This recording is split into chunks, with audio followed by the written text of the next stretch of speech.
Thanks for joining us live with Miami's Community News. And I'm Michael Miller. Our guest today is our own South Miami Commissioner, Brian Corey. Welcome to the show once again. Glad you are here. All right. Thank you very much. Always happy to be here, Mike. We changed this from a 3 p.m. to a noon, so my blood sugar might make me grumpy. I just want you to know that. Yes.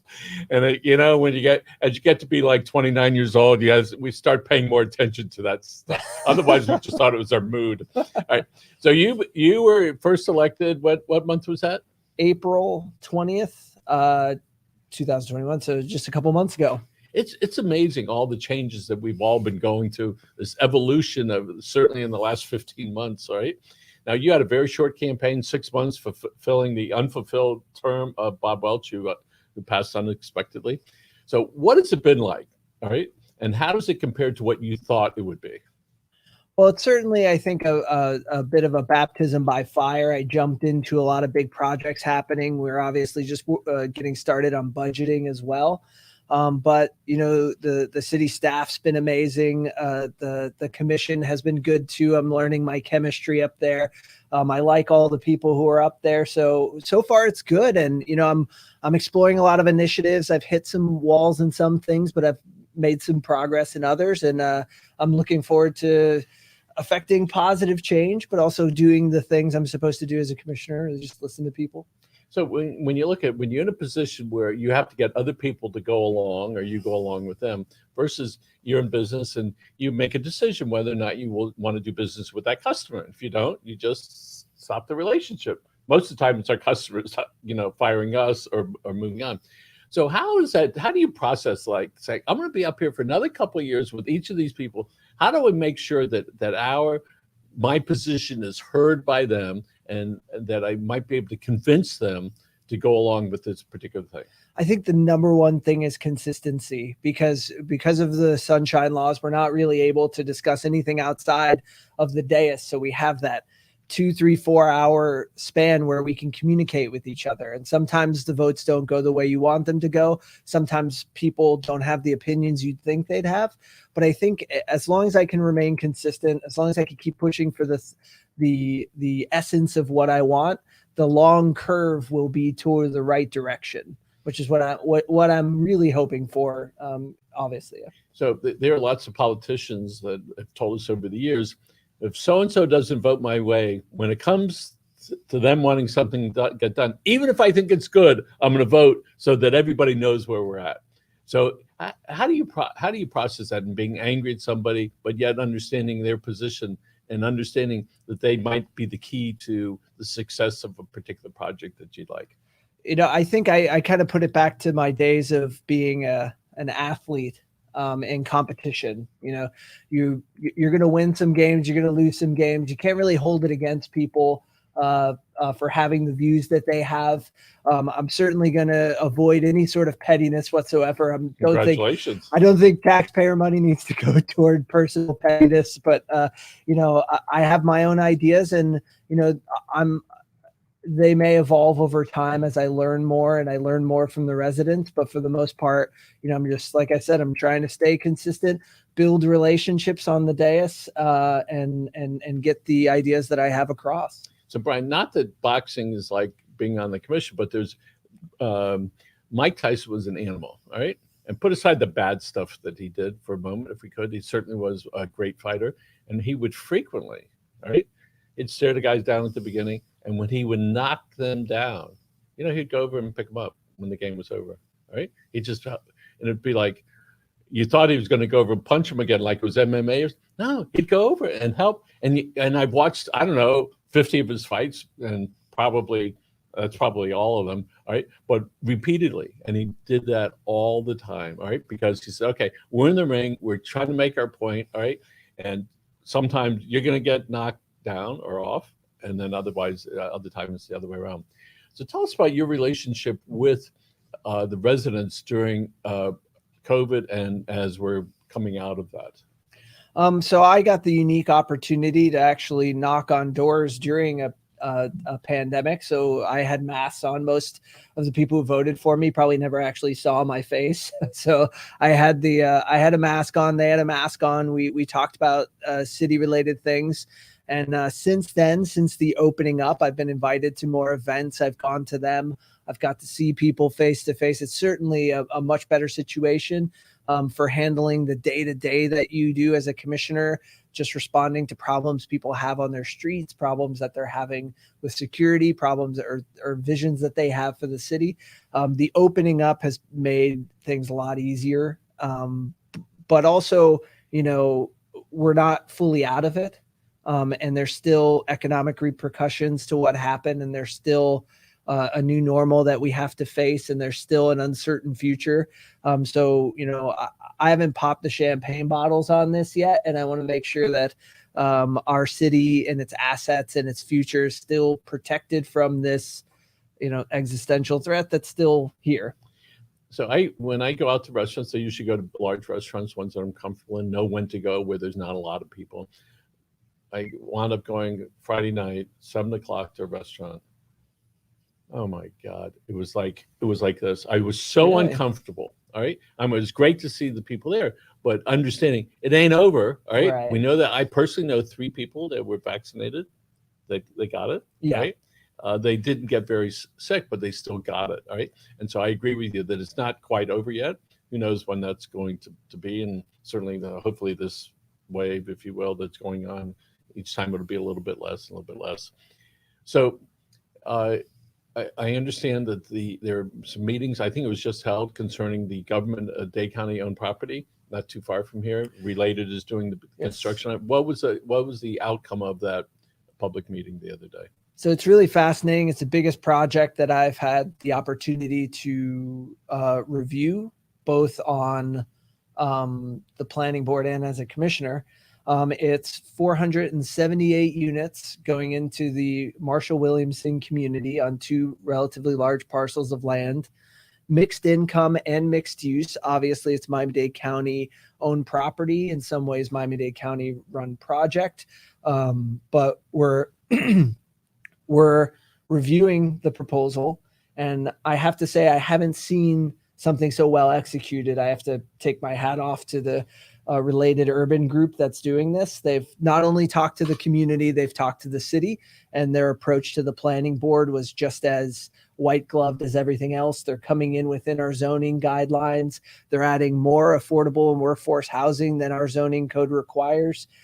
They have adhered to 24 requests from the city regarding the property, and the community itself is also approved through various platforms too. That being said, huge project, huge opportunities for errors in a historic community that's really the crown jewel of South Miami. You don't have another community where families have been there since the beginning, structures have been there since the beginning. Whenever you do something in a place like that, you have to do it perfectly. So I've done my homework. I'm ready for them to come up. And 2 things I need to make sure I do. One is all the details are ironed out and we're not going to run into any situations in the future. And 2, not to slow down the project, because that housing is needed in the community, which is why there's so much support. And by the way, planning board on Tuesday, not a single resident came out against the project. That is absurd to me, because I've not seen that in my time in the planning board and commission. Because they did such a wonderful job in communicating and coming up with all these things. And it not just behooves the city that they do that, but behooves the county and the developer. So when they go to the next town, they say, "Hey, this is what we did over in South Miami." They call over City Hall. Yeah, we're really happy. They did this, this, and this. And so, and it's a great improvement.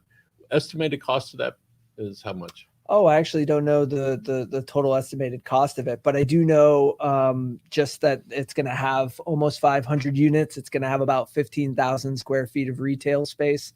It's on 2 large parcels right there. It's around 6 acres. Yeah, it's about 6 acres. So I don't know if folks have seen the Metro Rail station from 59th Place and then 70th Street angle. It's beautiful.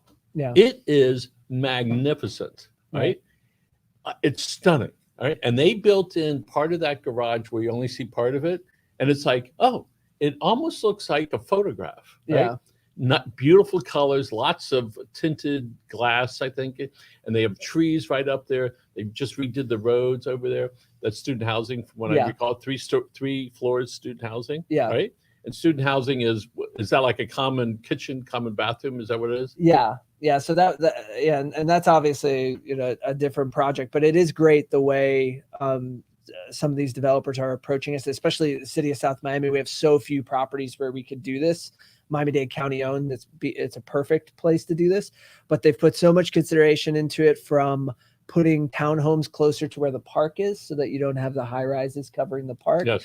to situating the two buildings in a way that the cross through street doesn't have two walls on either side. So and those were all recommendations from the city and the community that they just took in and And you're on the planning board, right? You're on the. I was on Yeah. the planning board. Yeah, Yes. for a couple.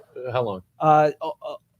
Almost 2 years. And so you would see a lot of these projects before they would venture through, all right, to the next step.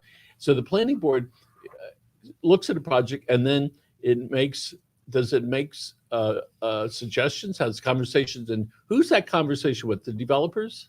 Well, the city presents a report of the development, and the developers presented a report as well. Yeah. The city report had the 24 suggestions in it, and then the developers were also there to answer questions and things like that. So it was really a dynamic conversation between everybody. If we were to look at the last couple of projects like this, the developers sort of figured it out. Mm-hmm. Everybody's got to get along. Figure out how everybody can get along, and we'll figure out whether it works or not.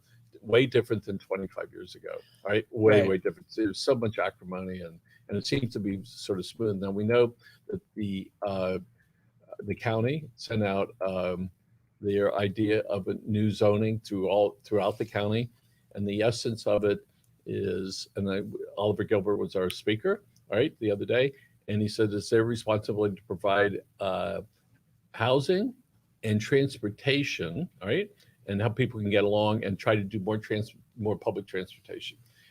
So this is Frances Reeves right there.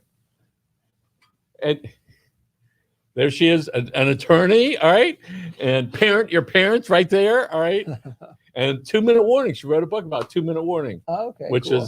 and she does senior legal work. All right. 2-minute warning is a pretty good name, huh? Yeah. Got 2 minutes, baby. Yes. What are you going to do?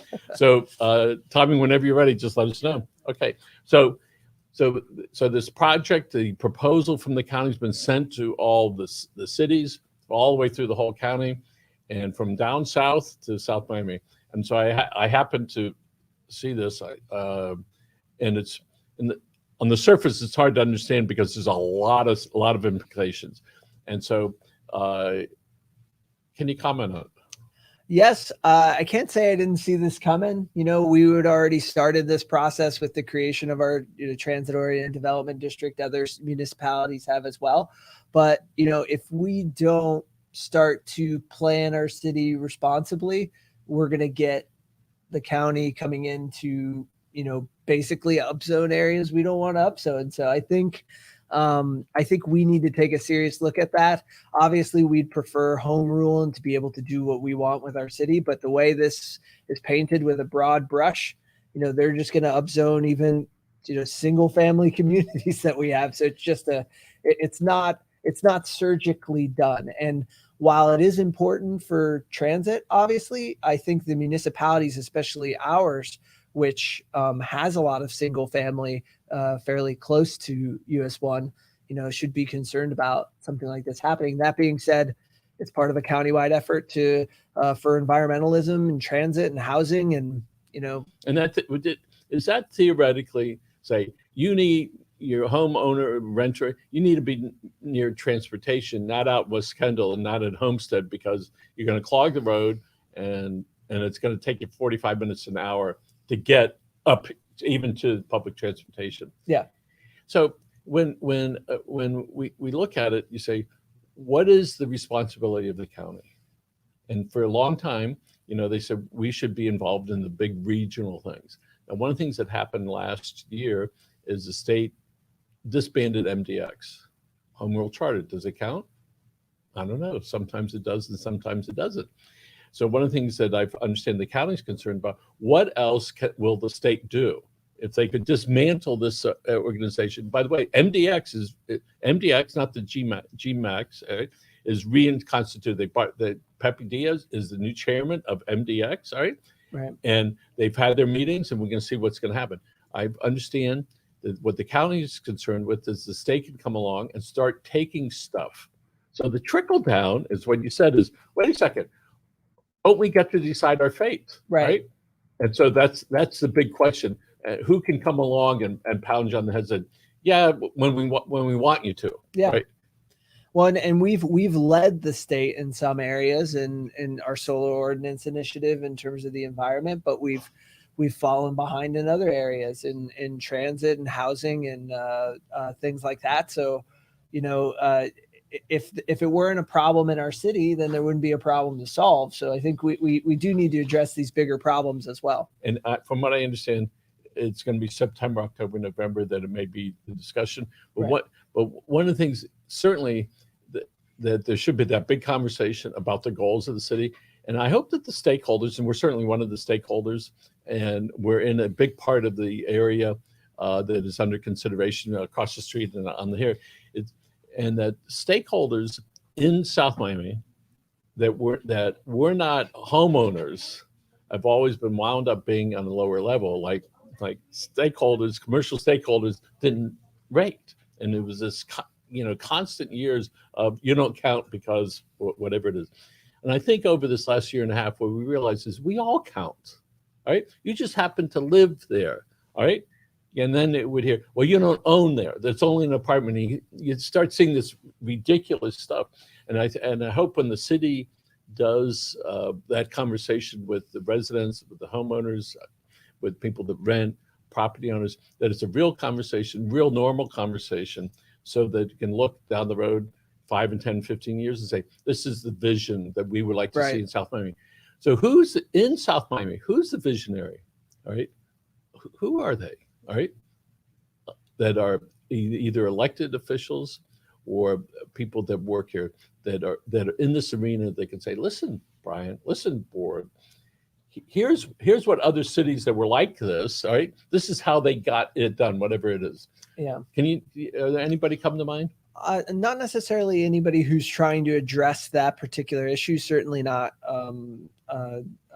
currently holding office, but there are a lot of influencers in the city who have been in and out of office or have been just commenters on things. I can think of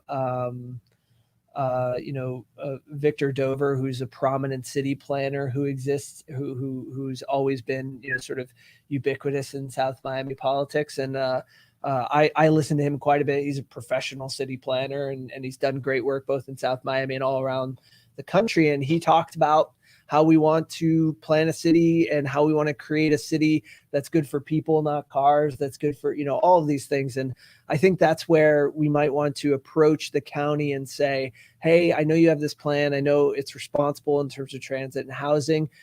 Our city happens to be disproportionately affected by this because the area they want to do it happens to run directly through the center of it. But is that because it's a metro rail station? Yeah, or in the US and US1. And US1. Yeah.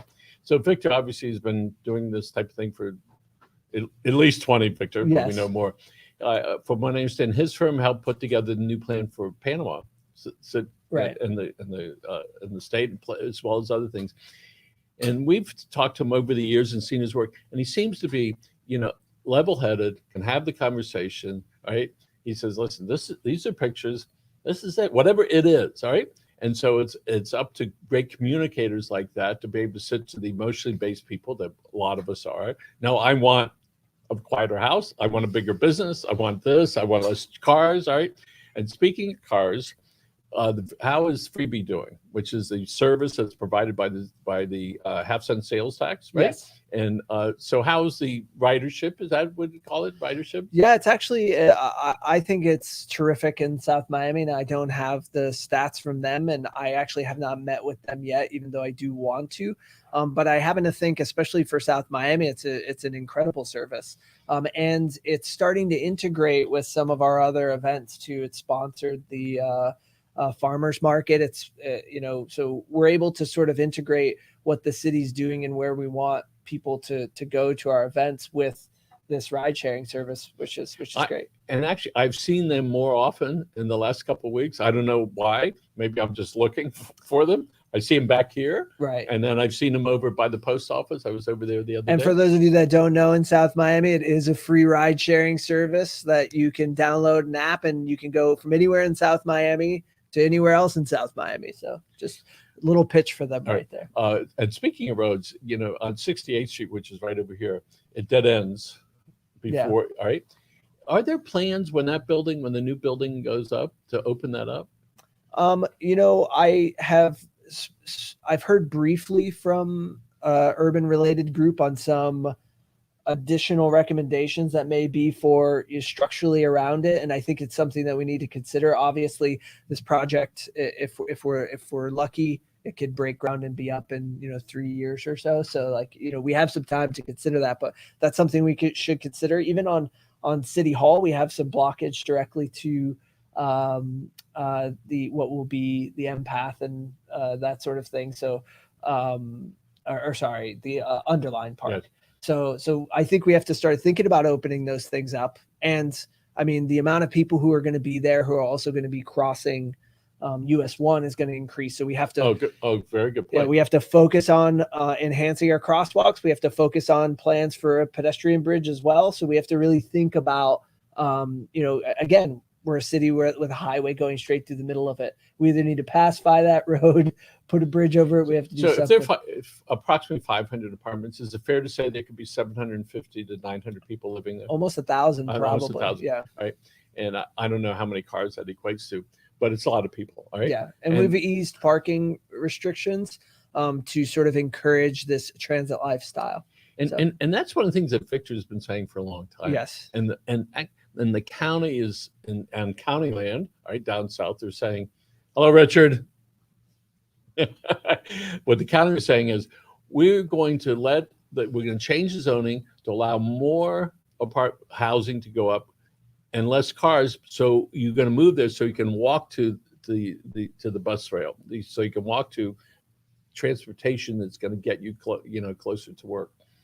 So one of the things that came up a while back was, John Edward Smith has been a cyclist for 30 years. Former Mayor Stoddard, in his own unique way, as a cyclist.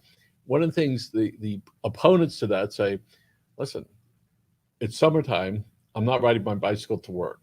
But people do it all around the world with similar things, whether it's too cold or too hot or it's wet. So what is your answer to when you say, listen, don't take a car, right? Take a bike. Is that realistic for people that you know? I think that also comes down to building a city in a way where people can live and work there. Because if you live and work in South Miami, even if it is particularly hot, if it's a 10-minute bike ride, you could probably get away with it. You probably still go to work. You may have to freshen up a little bit, but you're probably going to be fine. But if you've got to, if you're going to get into downtown, that may not be such an easy. My son lives in one of those skyscrapers downtown. Yeah. 5 minutes from Target, Publix, drugstores, everything. And somebody called me. I see your son. He's in his office. I said, "Where's that?" He goes, "He's walking up and down the street on the phone." He says, "That's his office." He just walks around, and the younger people, whatever that means nowadays, right? They just get used to it, as we would get used to it as well. Before Uber, I probably took a taxi cab 10 times in my entire life. I dragged somebody to take. Now it's like you just take it and you're done with it. So what is being planned right now? I know Thanksgiving seems a long way off, but the reality is that once August 31st is here and the new year, if you will, begins again, we hear all the time, what's the city doing for Thanksgiving? I know in years past, they would go and get lots of turkeys and be able to give them away. Is that still on the books for this year? Well, you can't forget Halloween, which will be first. Oh, that'll be for all you pagans out there. So but we're going to do Halloween first. I actually haven't heard of the event for Thanksgiving. I know we're trying to plan something as well for MLK in January. I think we should start looking at those things. I think this year and hopefully toward the end of this year could be a celebratory time for all of the sacrifices people made to get through this pandemic year. So hopefully we can do more events. And you know, when that hometown feel, all right, you know, Andy Mayberry, that's because they could go to the corner drugstore and they can hang out, Christmas lights, and there's just hanging the Halloween. Those things are what keeps people glued to the city. Yeah. Right? So you were elected and you a few months ago, and you live up north, first person up there since Sule Urbina 25 years ago. What are you going to do for those folks up there so they can feel a bigger part and feel that Halloween and Thanksgiving and Christmas spirit? Well, it's more than them. It's interesting. I found myself really relating to the Marshall Williamson community as well, because they also sometimes felt like they were out of these events that were happening downtown, even though it's right, you know, next to them. But I think for the people who live up north, the biggest thing for them was their quality of life was different. So I think now that we're putting a parklet up there, we're enhancing South Miami Park, the CIP. We just got almost $1 million put into improving that. Say that one more time on the South Miami Park. CIP, You're going to actually work on the park? Yes. Wow. Yes. So we've essentially neglected for putting a playground in. We're putting a bathroom in there, and that's just the beginning. The residents are rallying behind it. They're excited. We've already made some improvements to it. And so often it takes one person to care enough to one person who lives around there. Yeah, I think that's local representation. Yes, and that's the advantage of that. And I'm happy for us as a community, happy for you, happy for the commission, and for those folks up there say somebody is paying attention to us. We're not alone in this whole thing. That is wonderful. All right, that's been going on. I'm telling you, I think for 15 years. Right? Yeah. At least. Yeah, and there were some reasons for the gridlock. There were lawsuits, obviously. The commission was largely represented in central South Miami, so the idea of investing in northern South Miami Park that was really so big. I mean, it's also like, it's funny. It's like, it's so big, you just didn't want to do anything on it, or you want to do something big or nothing. So luckily, we're doing something big now. We have plans to do more big changes the following year, but there has to be a long-term plan for that park too. So you bring up a really good point. If it looks too big, most of us go into shutdown. That's all the problems you can think about in government are exactly that way. So that's what I guess healthcare, you call immigration, everything. Yeah. How do you get this guy, whoever it is, come in, help us with this thing? And we know that, right? Yeah. And if you're in business and you look at some guy's business that's really big, similar to yours, you go, oh, can't do it. But on the other hand, if you look at something, we could model after that. Mm-hmm. So, and you're in the communication social media business, right? Yes. You've been doing that for a long time. Yes. In your business with your brother. Correct. What's his name? Chris. And I think that's great. And your skill in communication shined during the election, and it does now. Right? Yeah. Because even with the restrictions, there are restrictions to how I can communicate. But yeah. Yes. Yeah, but in the internal part that you know that here's how. Oh, we have 4 minutes left. So on how to communicate, and one of the things that we want to do, I think, in life is realize that we're not alone and somebody else cares. Right. Right. And we had a fellow that was here. He had a schizophrenic break 10 years ago. He came here. He wrote a song. Right, and he played the guitar and he sang the song. And as I was listening to his pain and his recovery in there, what it was is, I don't want to feel alone. I want to be part of something bigger, right? I want to know that there's support there. And whether it's downtown South Miami or Lee Park or wherever it is, all right, we want to be part of a tribe because we moved to South Miami on purpose, and you're staying on purpose because you could leave whenever that you wanted to. And so there's enough things that attract us to here. But what could be a couple more things that you think that you could bring to South Miami, you and your colleagues, that people would say, I love being here, and this is another reason why?